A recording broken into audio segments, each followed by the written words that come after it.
The American Heart Association released a campaign article in 2010 called Go Red, Take Control.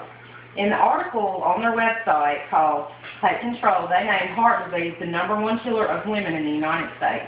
It even beat breast cancer. I'm Jeanie Nichols, and I've seen many women in the clinical setting struggling and ultimately dying of heart disease.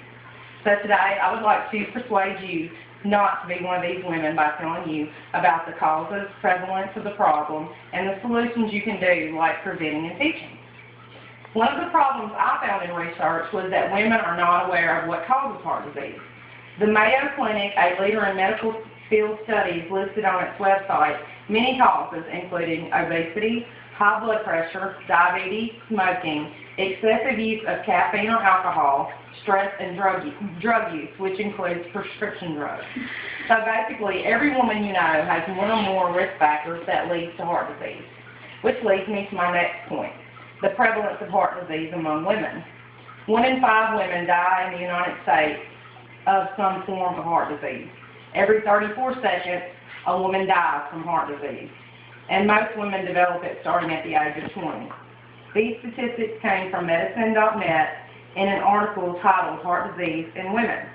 So now that I've told you about the cause and prevalence, let's talk about the things we can do to avoid the risk factors and offer a solution to this overwhelming problem. There are many things you can do. I gave you a handout that showed you the causes and risk factors and things you can do to stop it. So I'm going to go over those now. There are many things you can do to avoid risk factors, like eat a healthy diet, fruits, vegetables, lean meats like chicken. If you grill things rather than fry things, that helps. Anything you can do to reduce cholesterol, because that'll clog your arteries, which will cause heart disease. This brings down your risk factors of obesity, diabetes, and high blood pressure, so it reduces your chance of heart disease. Chill out. Find whatever it is that calms your nerves. Go take a bath, take some medicine, whatever you got to do, calm your nerves down. Go for a walk. Play with your kids. Some people. Anything you can do to reduce stress, because the amount of stress that you hold in your body reflects on your overall health and especially your heart. Exercise. This one's huge. It not only releases endorphins, which in turn lowers your stress levels, but it can help you maintain a healthier weight and reduce your blood pressure. Stop smoking. Smoking is a vasoconstrictor, which means it shrinks your blood vessels. So if your blood vessels are smaller, it's going to make your heart pump harder and harder and harder to try to make it to your whole circulatory system. So in effect, it's going to weaken your heart and cause heart disease. Reduce your caffeine and alcohol. Though they work in different ways, caffeine works like cigarettes, it's a vasoconstrictor, and alcohol is a vasodilator. Each one does the same thing to your heart. It adds additional work, and so it's going to weaken your heart over time, and then if you do that for 20 years, you're probably going to die of heart disease. Take your meds. This was a huge one. I read an article in the New York Times online about medication compliance. It quoted that 15% of people, they stop taking their meds once they feel better.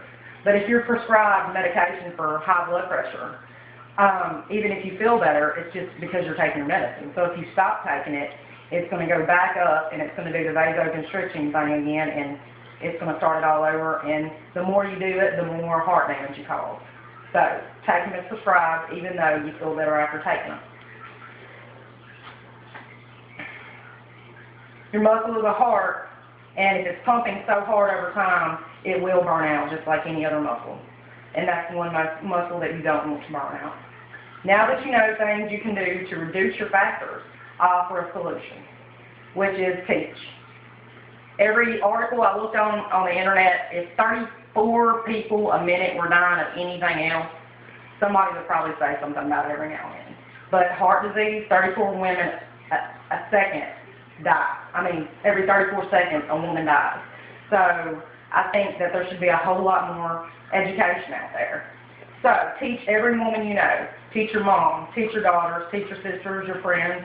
Heart disease is preventable, but we have to teach everyone how to prevent it. In my research, even though it's #1, like I said, killer of women, it's not talked about.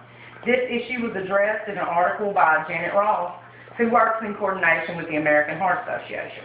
Everyone knows about breast exams for breast cancer, but you never hear about things you can do to reduce your risk of heart disease.